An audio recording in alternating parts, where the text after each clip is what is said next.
बच्चू कडूंच्या रॅलीमुळे नागपूर तुळजापूर राष्ट्रीय महामार्ग ठप्प झाल्याची माहिती मिळते। बच्चू कडूंची 7/12 कोर पदयात्रेचा समारोप होतोय।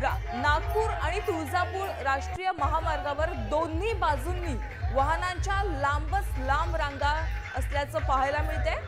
शेतकरी पदयात्रेमुळे वाहतूक पूर्णपणे ठप्प झालेली आहे। यवतमाळकडून नांदेडकडे आणि नांदेडवरून यवतमाळकडे जाणारी वाहतूक दोन्ही लेनवर ठप्प झाल्याने वाहन चालक आता त्रस्त झाले।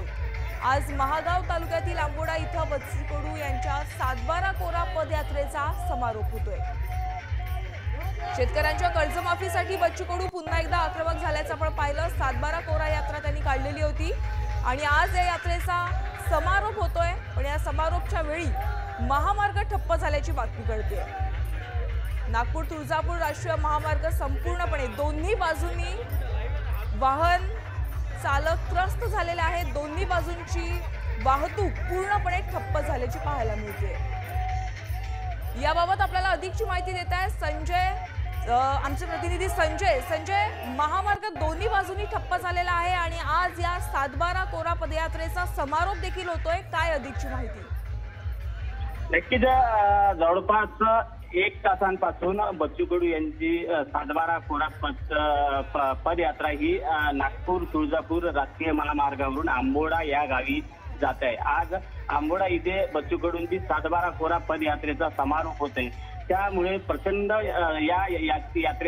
पदयात्रेमध्ये प्रचंड प्रमाणात वाहनांची संख्या आणि ये-जा करणाऱ्या वाहनांच्या संख्येमुळे दोन्ही बाजूच्या रस्त्यावर लांबलचक रांगा लागलेल्या आहेत। त्यामुळे नागपूर तुळजापूर राष्ट्रीय महामार्ग ठप्प झालेला आहे। धन्यवाद संजय या सविस्तर माहितीसाठी।